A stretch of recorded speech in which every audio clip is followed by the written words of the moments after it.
刚讲了，我再讲一句医学界绝对不会同意的话：病毒跟细菌是被邀请的，否则它不会主动攻击人类。病毒跟细菌是让那些在心灵上决定好要离开物质实相的人，用来作为离开物质实相的工具、手段跟方法。各位，你一定要对这句话起很深的体会跟开悟。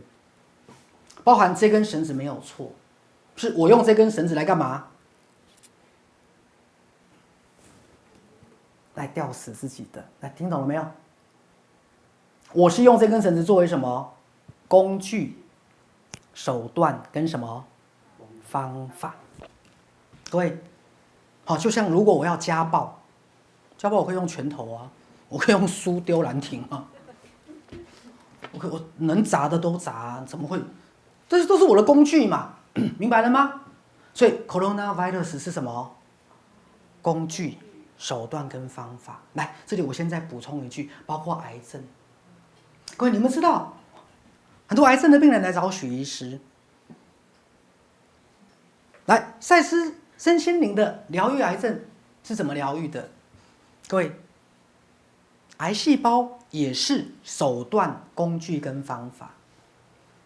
癌细胞是当一个人过得不快乐，他的潜意识升起了一个念头，这个念头叫不如归去。各位，好，你要知道，苟且偷生的是自我。你其他潜意识跟心灵更大的部分是见好就收，听懂我在说什么吗？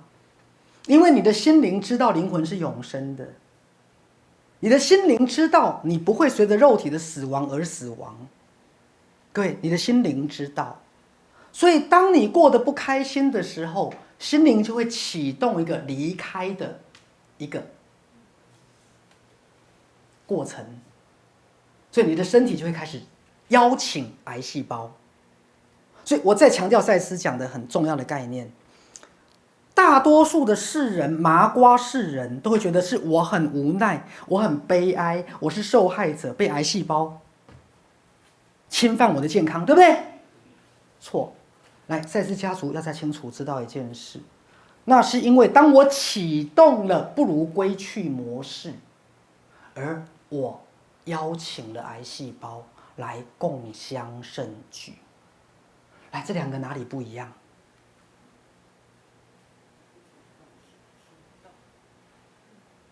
哪里不一样？一个是你很无奈，你是受害者，你没有力量，癌细胞很有力量。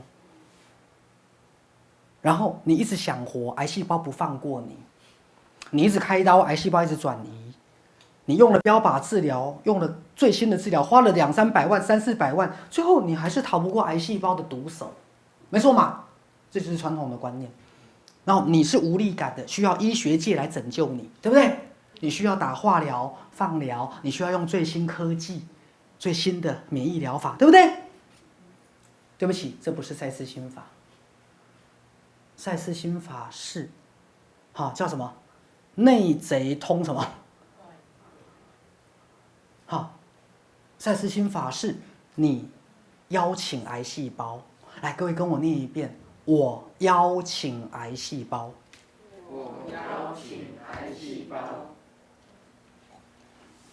好，今天如果你觉察了，你开悟了，你知道是你邀请癌细胞。来，许医师讲一句大言不惭的一句话：如果你觉察了，你只要说一句话，我不再邀请你，癌细胞就离开你了。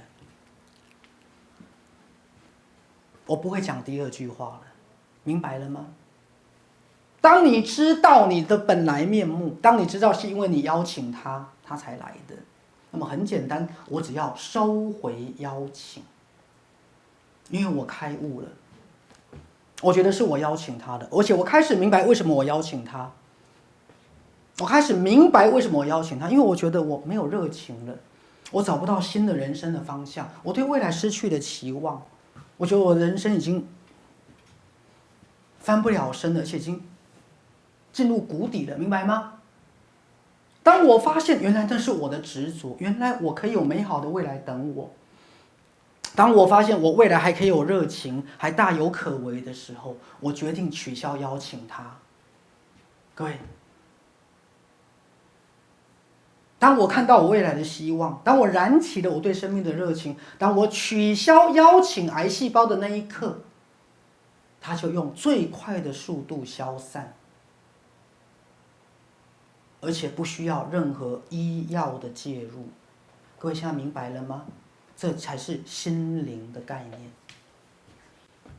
这才是心灵的概念。可是我得很遗憾的讲一句话：我们现在这个世界心灵概念不多，然后宗教变传说。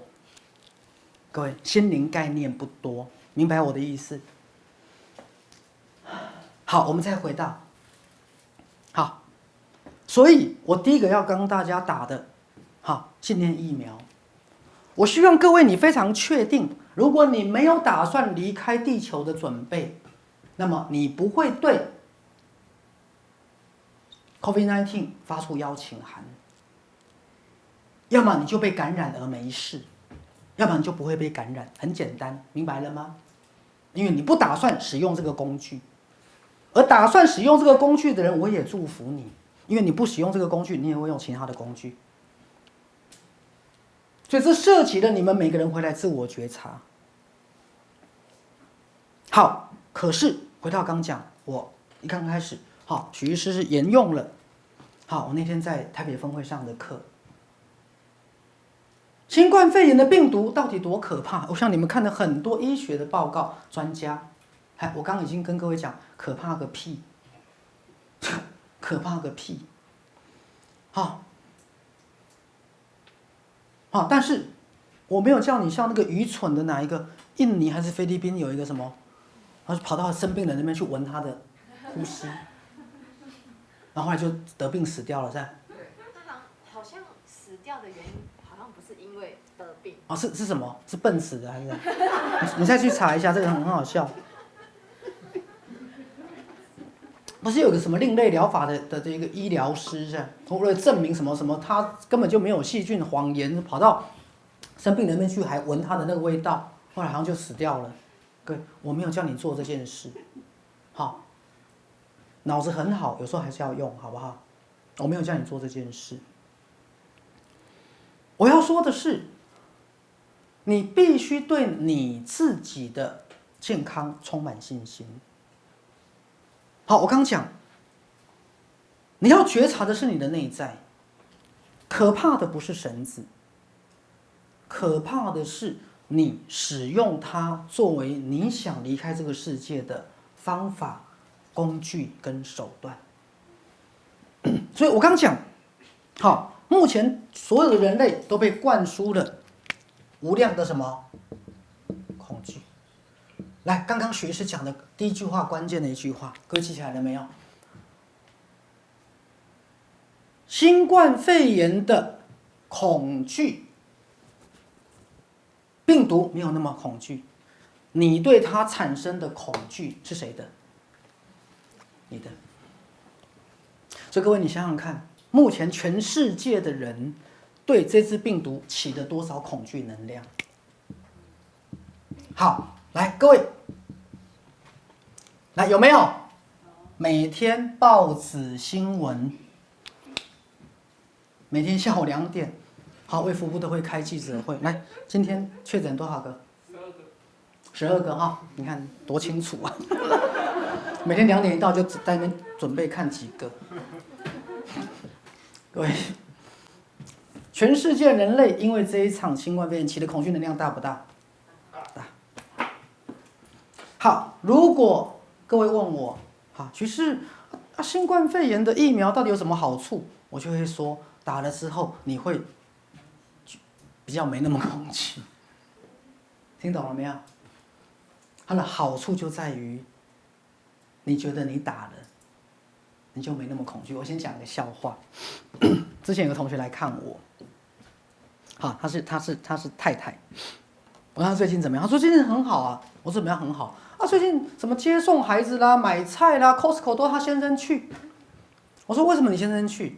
因为先生已经打了1剂的 AZ 了。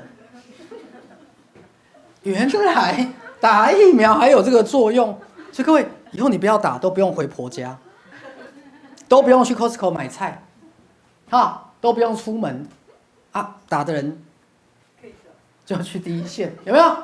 竟然还有这种好处啊！先生打了，各位好，原来打了之后会怎么样？会心安。所以原来人类假科学跟医学之名，行一场收精的过程，来懂了没有？也许纯粹从生理角度来讲，打疫苗对身体并没有好处。可是人并不是纯粹生理的动物，人还包含了什么？心理跟群体。所以你们打了疫苗，你会觉得自己怎么样？比如说各位，假设你没有打疫苗，你在家，可能就会开始更注意，有没有？你打了疫苗，过了7天，过了2个礼拜，就会觉得，没事。各位懂我意思哈？就装了铁窗啦，晚上好睡觉啊，对不对？你就会觉得怎么样？心安。好，如果你有这种心情，恭喜你，恭喜你啊！心安总比心不安好吧？心安总比心不安好吧？好，那我们再讲我们今天的主题。学士的目的在于第一个，那如果你没有打呢？你要不要心安？你也要啊。如果你觉得你打错了呢？好，那天一个学员来跟我讲，学士他正在研究，先打 AZ 还是先打莫德纳，还是打完莫德纳再打 AZ， 还是两剂都打莫德纳，还是先打莫德纳再打高端，还是先打高端再打莫德纳？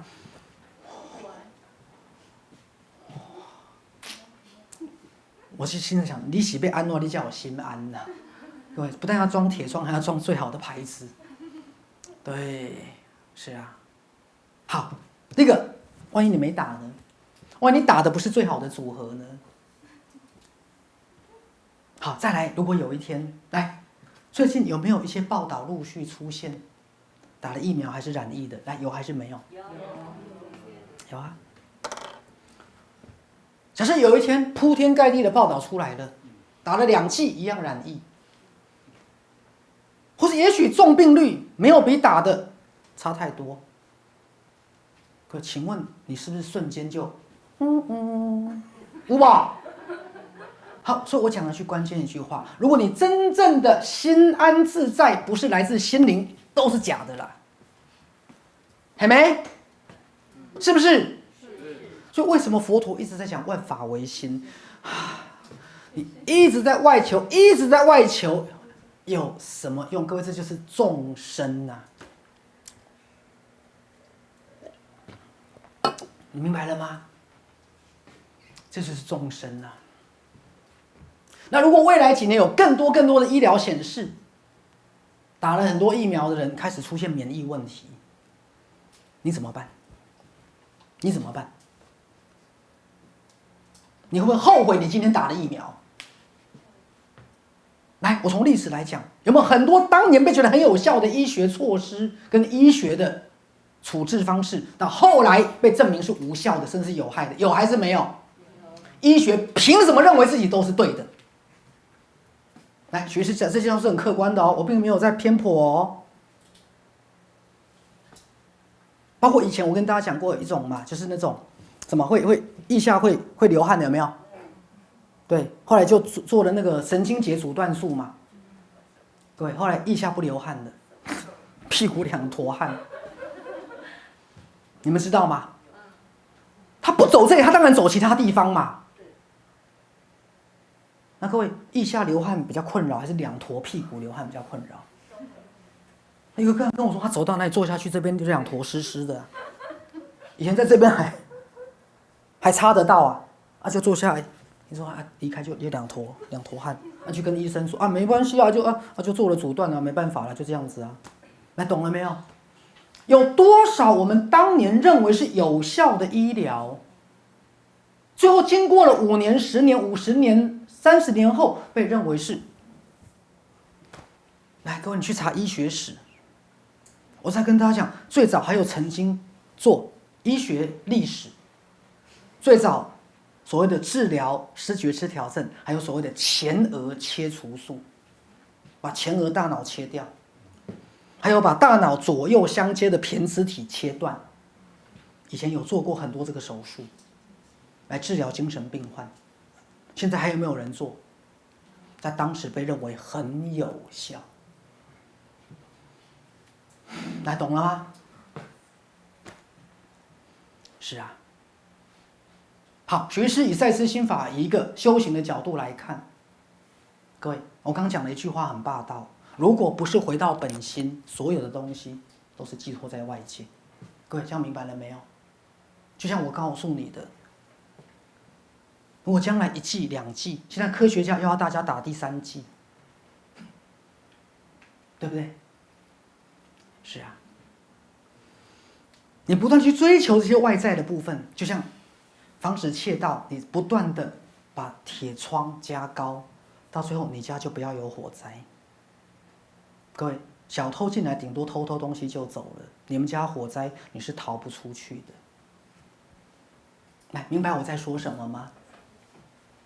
好，所以对这些医学措施，好，我也不想要言过其实的去谈它的负面，好，因为那不是我想专注的地方。徐师真的想专注的地方是我们怎么样回到我们自己的心安跟自在。所以回到我刚刚讲，好，我们对 coronavirus， 对所有的不管疾病、病毒或细菌，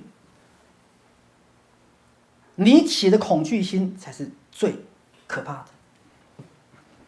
的。所以说，我现在担心的其实不是这只病毒，是现在的人类从过去去年1月，应该是要去年1月，好，开始到现在，人类起的这么多的恐惧心。来，各位，你不会觉得这个东西不会有后果吧？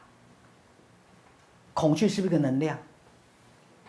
当全世界人类起这么多能量，这些能量它会造成什么样的身心效应？包含你个人哦，包含整个地球的大气层哦，包含集体的实相哦。来，各位明白吗？好，所以来，徐师先讲个白话。第一个，我要我们所有学习赛斯身心灵概念的同学，我要你们不要再起恐惧心了。第二个，徐医师邀请你们在能量的层面陪着我一起来拯救众生。我刚刚讲能量的层面，就是请让自己心安，请对世界跟众生发出心安的能量。什么叫心安的能量？当你站在那里，从你的意念，从你的潜意识，你散发出一个什么样的氛围？来，各位明白我的意思吗？第一个，我希望在座所有的同学，你们唯一要照顾好的是你们的心。好，像我们今天的主题，回归自己，安心自在。你们要照顾好的是你们自己的心。第二个，我想邀请各位在此生陪着许医师，陪着我们基金会来对这个世界做我认为最有贡献的事。请各位在意念层面，在心灵层面，在能量层面散发出安定众生的能量，散发出一种平安的、喜悦的，能够来综合现在全世界所有的人类所起的恐惧跟不安，就像比如说洛杉矶，之前大规模的接种完，上上礼拜又开始流行了，又规定全部戴口罩了。洛杉矶有多少国家疫苗的接种率比台湾高好多，一样又开始流行了？各位知道我的意思吗？好，所以我邀请我们所有的接触身心灵的同学们，第一个，你们如何让你们的心从今天开始，真正的修行就是安住自己的心。行有余力，你可以散发出一种能量跟磁场。好，赛斯曾经讲过，一个人的正向意念，在意念的世界里面，在心灵的世界，一个人的正向的意念可以帮助千万个人的忧郁的负能量被化解。各位，一个人的心念的正能量，可以帮助千万个人的恐惧心跟忧郁的负能量被化解。各位，千万个，所以你们一个人可以帮助千万个众生。来，各位，我开个玩笑，有什么比这个还更有意义的事呢？有什么比这个更有意义呢？是啊。好，你散发出来的能量跟磁场，可以帮助这么多人来安定他们的心。好，来举个例子，从这一次的 coronavirus 到现在，说实话，许医师就是看着众生嘛，然后该做的配合我们就配合，出门戴口罩我们就戴口罩，对，然后有时候偷偷的这样喘一下气哈，对，好，那该做的防护啊，该酒精该做的就做，但是我的心中没有起任何的恐惧心。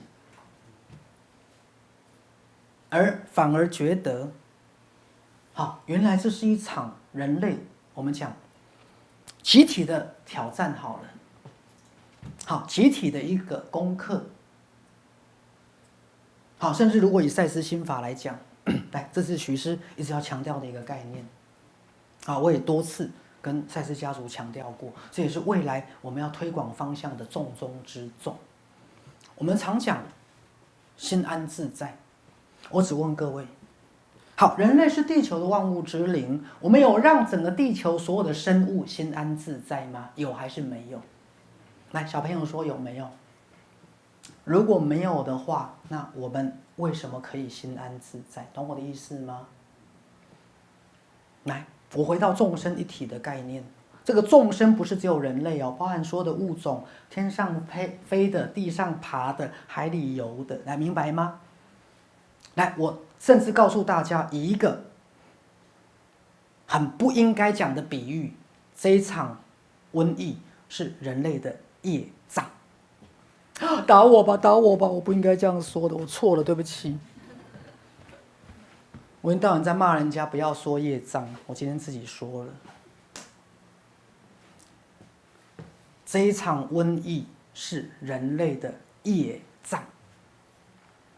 从几个面向谈起，第一个，众生是一体的，所以佛家以吃素来展现其慈悲。吃不吃素其次，吃素的背后是要告诉你众生是一体的，吃素的背后是要告诉你所有地球的所有的族群都应该要获得快乐、健康、心安自在。来，我再讲个比喻，上个礼拜我在家好忙哦。来，谁给我一个保特瓶？来，我在家好忙，因为我们家里出生了好多小蟑螂。小蟑螂，因为我们家养小鸟，对，小鸟会有大便，会有那个饲料，也出生了一批小蟑螂。这个大家知道，蟑螂有分很多种，一种是台湾的那种，就是很大只，路上往上爬来爬；一种是小小只的，有没有？就会飞的那种哈。我们家出现好多小蟑螂。那以前我太太都会买蟑螂药，后来我说不行，这是杀生，蟑螂不可以杀，它也是生命，它要被尊重。虽然我们不吃蟑螂，蟑螂不可以杀，我就不让我太太买蟑螂药，我太太就很生我的气，那家里到处蟑螂飞来飞去，可是自己造孽自己要担啊，可我们是那种有担当的男人，对不对？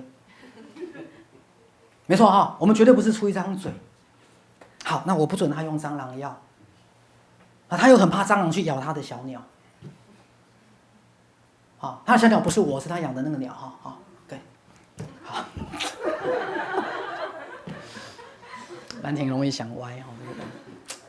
好，所以有时候一回家，家里蟑螂就开始跑，我就把这个保特瓶哈锯开，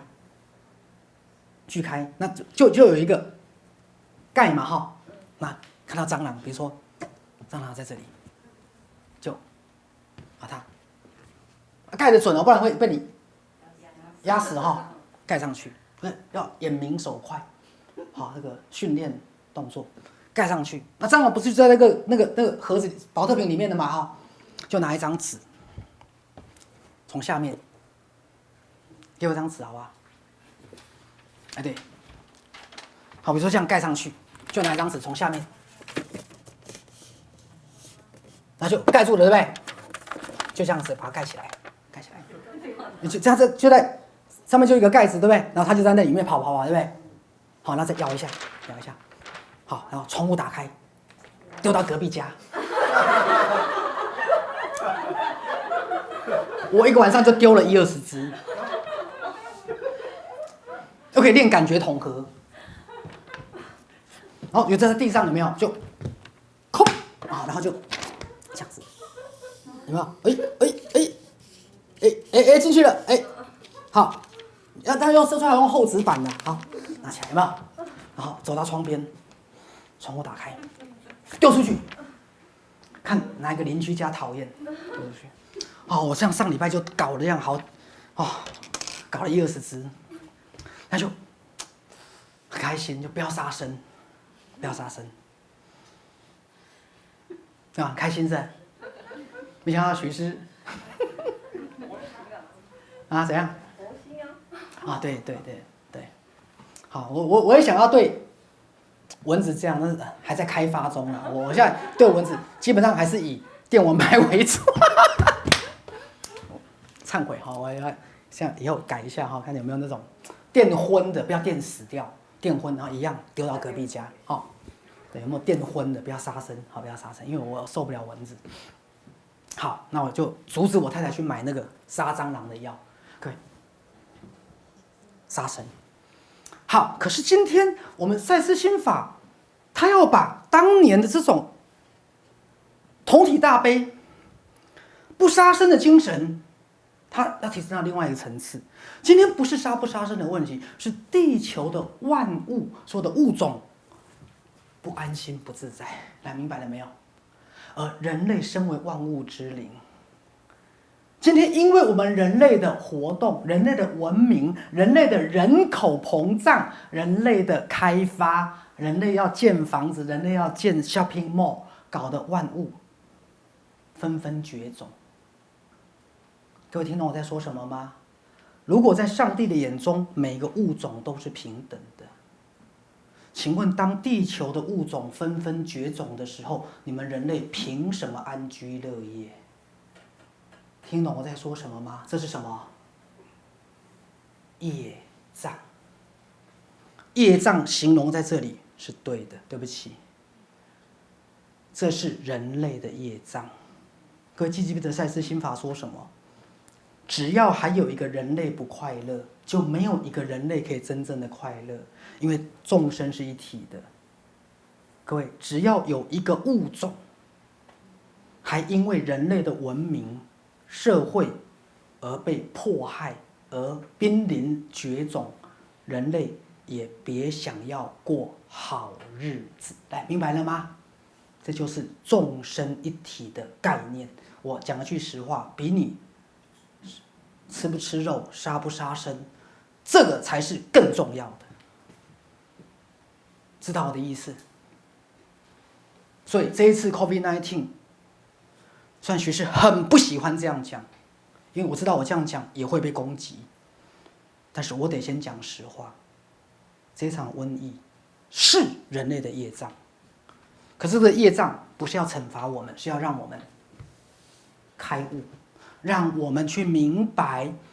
因为如果我们今天体会不到地球所有万物的感觉，你听不到鲸鱼在哭泣，你听不到绝种的老鹰在哭泣，你听不到海豚在哭泣。为什么我们人类可以安居乐业？如果众生是一体的，明白了吗？如果宇宙的能量大家本来就是一体的，各位，就像如果你是爸爸妈妈，你一个小孩有钱的要死，另外一个孩子穷的当乞丐，你会快乐吗？你会吗？或是你的一些孩子把另外一些孩子杀到没有活路，你会快乐吗？你会不会？你不会。来，各位明白了没有？造物主的慈悲，但是我在讲啊，这不是造物主给我们的惩罚哦，是人类给自己的功课，不是造物主给我们的惩罚。造物主不会想惩罚我们，所以这个瘟疫以这个角度来讲是人类的业障。好，这是第一个业障。各位，第二个业障，我讲印度。好，我常开玩笑讲啦，谁以后再跟我说灵性跟印度有关系哈，我就看不起你。灵性跟印度什么关系？印度贫富落差多大？各位知道吗？台湾还好哦，台湾立功再怎么穷有日子过哦。各位，印度没有哦。你知道印度贫富差距多大？所以为什么之前疫情在印度这么严重？来，赛斯讲过，以传染病的哲学来讲，如果有一群人类痛苦的活不下去，要死大家一起死，听懂了吗？所以传染病的目的是要唤起同体大悲。如果我痛苦的活不下去，我就会让病毒在我体内突变，我就会呼出有毒的空气，大家一起死，因为你们见死不救，听懂了吗？所以我告诉大家，病毒就是怨气，对这个社会的贫富差距也好，对这个社会的各种阶级的愤怒的怨气，听懂了吗？它叫做咒怨。而病毒是中性的，病毒只是咒怨的什么能量的什么携带者。各位，这样懂了吗？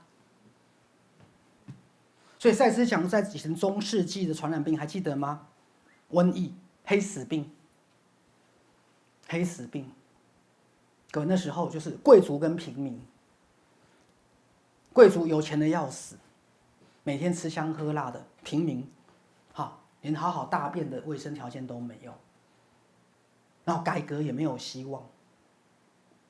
最后他的那个愤怒跟绝望，他的愤怒跟绝望就让病毒什么突变。我告诉大家，所有的病毒本身都是无害的。各位，就好像我常讲，一个好好的小朋友是怎么变不良青少年跟杀人凶手的？他小时候不善良吗？听懂我在说什么吗？一个好好的小朋友，他是怎么变杀人凶手跟不良青少年？来，有没有家庭问题？有没有？对啊，他从小如果在爱中被长大，被支持、被了解，他今天会变杀人凶手吗？会还是不会？不太会，对不对？我不能说永远不会。来，明白了没有？是啊，一只病毒是怎么变成致命的病毒？各位，跟病毒没关系，跟什么？心念，心念，心念。所以，当一个病毒遇到了咒怨，来，我们病毒不是一直突变吗？来，我再告诉大家，你们不要以为徐师讲过一个概念，你不要以为病毒只会突变再变得更毒，没有。我问你，病毒有没有突变到变得没那么毒？所以我要跟各位讲，我希望你们有这个信心。如果有一天你被病毒感染上了，你就是病毒滤清器。从病毒进到你的身体，它被你的善良，它被你的正面，它被你对众生的爱给去毒性。听懂了没有？来，徐师开个玩笑，如果今天病毒进到一个中低阶层，翻不了身，对社会充满了愤怒，充满了咒怨，这只病毒就会在突变。听懂了吗？因为他的苦难被无视。所以各位仔细听，一个在苦难中的人陷入愤怒、绝望，他会染上病毒；第二种是无视于他人苦难的人，会得病毒。我怕打碎掉，懂我在说什么了吗？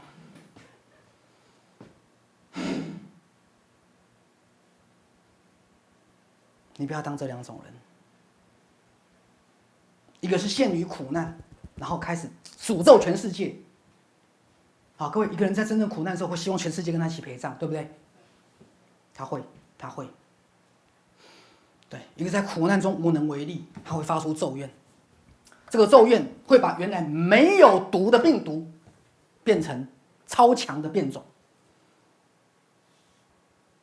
各位，所以病毒为什么一直突变？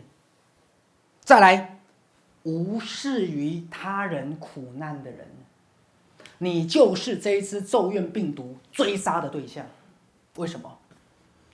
因为根据同体大悲，这只病毒要对付的就是你，因为你无视于。好，今天各位，我们先这样讲，赛斯家族，请各位，今天你做不做，徐是不在乎，我要你的心念无视于地球上任何一个人类所受的苦难，你绝对不要无视这个苦难。听懂我在说什么吗？各位，这就是同体大悲。今天你能不能飞到当地帮助他，我不管，至少我要你心是能够去感动的。身为一个人类，你必须对所有的人类的苦难怎么样？如果能够的话，感同身受，萦绕在心；如果有能力的话，能帮多少算多少；如果没有能力，至少送出祝福的心念，明白了吗？这是你们应该要做的，这是第一个。对地球任何一个人类，因为病毒会攻击无视于苦难的人。因为如果我今天我下地狱，我过得不好，我苦难，来，我会找谁报复？从来不向我伸出援手的人，你懂我意思吗？如果你曾经给我一把米，同情过我，我会放过你，对不对？所以鬼会放过对他有恩情的人，没错吧？听懂这个比喻？各位，这是第一个。所以所有赛斯家族，你们必须不能对所有阶级、所有处境的人类的苦难不能视而不见，这是第一步。未来要采取什么行动再说，明白了吗？第二个，人类的意识的觉醒，是我们必须要意念扩展、意识扩展。好，我不会叫大家通通吃素，不能杀生，但是我绝对要大家开始去把所有地球的物种都视为是同体大悲的一部分。听懂了吗？人类多自私，来，小朋友，对不对？人类是不是多自私？我们不管所有其他生物的生存权，我们只管人类，对不对？来，各位，如果我说错的，请指正我。我们要开发一片山坡地，我们会管那片山坡地的原始生物吗？会管吗？不会，我们只管那个山坡地一坪可以卖多少钱，对不对？我们人类什么时候在考虑万物了？虽然我觉得开始慢慢有觉醒了，比如说台湾最近几年就不用那个吸管，有没有？塑胶吸管，因为会进到海龟的嘴巴嘛，鼻孔，你不知道吗？为什么禁用吸管？那为什么禁用塑胶袋？因为塑胶袋飘在海底会像水母啊，水母鱼会去吃它啊，海龟会去吃水母啊，结果海龟肚子都是塑胶袋啊。对啊。还有为什么屈臣氏不二价？因为姓陈的嫁给屈原他爸爸，后来就决定不要再改嫁，所以叫屈臣氏不二价。不好笑。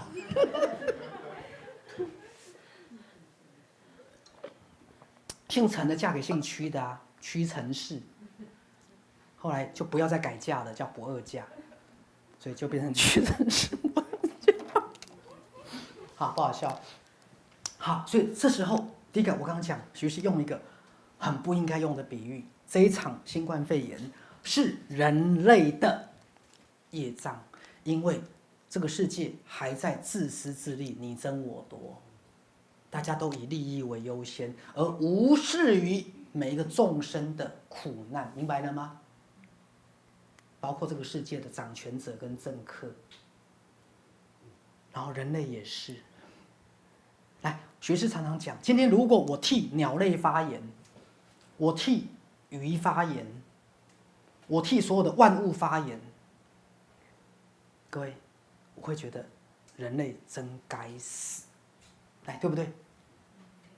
如果我今天从万物的立场说话，我不要讲人类哦。来，我有没有讲错？如果今天我从万物的立场说话，人类真该死。你们怎么会认为你们不应该遭受新冠肺炎呢？你们怎么会认为你们应该平安过日子呢？你们凭什么认为你可以独善其身？哎，明白了吗？各位，好，但是我不会说它是惩罚，我会说它是功课、挑战，跟逼人类要开悟。那懂了没有？这就是赛斯心法伟大的地方。好，各位，你问我，那徐师我能做什么？我刚刚已经讲了，你们采取什么行动，那是你们个人的事。至少你们的心念，你有没有跟万物同喜同悲？你有没有对所有人类的苦难，你愿意去感同身受？明白我在说什么吗？还是你在追求你自己好、全家好的过程当中，你可以任意的去伤害别人或无视别人的苦难？听懂了吗？是啊。好，我重新再定义所谓的慈悲心。慈悲心就是你愿意去感受所有人类的感受，而真正最后人类的慈悲必须普及到万物。因为徐氏在讲一句话：地球不是，对不起，我要讲脏话，地球不是他妈的只有你们人类的。好，小朋友不要学哈，大人才可以说。地球不是他妈的只有你们人类，你们人类该醒醒了吧？凭什么你们人类可以盖房子、生小孩、吃香喝辣？我们海豚要绝种，我们各种的物种都要绝种。如果我们是一体的，你为什么觉得你可以过日子？来，听到没有？来，就像我学士开个玩笑，你杀了我全家，你还想好好的过日子吗？你杀了我全家，你还想从今天开始每天安稳过日子吗？我会让你安稳过日子吗？会不会？不会。来，懂我的比喻了哈。好，各位，我们先从意念来做体会。好，我们要收尾了哈。来，回归自己，安心自在。好，许医师从很多不同的角度切入，了解到不管是这一次的新冠肺炎，还是人类未来的方向，首先你们如何让自己心安自在，各位，但是这是不够的，这是不够的。好，人类现在是一体化、全球化，没有一个地方可以独善其身，了解吗？好，所以来，徐师对各位的期待，我刚跟大家讲了，我希望我自己也好，在座每个人也好。今天我们绝对不是在那里当一个无辜的受害者，或只是一个事不关己的旁观者。今天没有人能够逃脱这场灾难。如果我们愿意改变我们的心念，如果我们愿意改变我们的能量跟磁场，各位，我们大有可为，好不好？我们大有可为，我们可以为自己、为我们的家人、为台湾、为整个世界做出不一样的，好不好？好，这也是徐师这么多年推广赛斯心法的目的。好，那今天谢谢大家的参与，大家参与。好，然后今天这个所有的人都会获赠这本书哈。各位亲爱的观众朋友，大家好。当社会上这么多的媒体带着这么多的恐惧、偏见与限制的资讯的时候，你是否问过自己。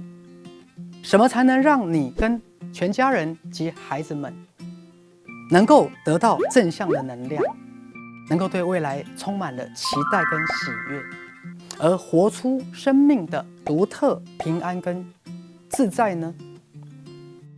为了这个目的，我们成立了赛斯网络公益电视台，就是希望为全世界的人类提供一个向内觉察、传递正能量，协助每一个人都能把我们内在的正能量，我们的内我的爱、智慧、慈悲、创造力、喜悦跟潜能打开，让我们的社会更和谐，来活出身心灵平衡健康的人生。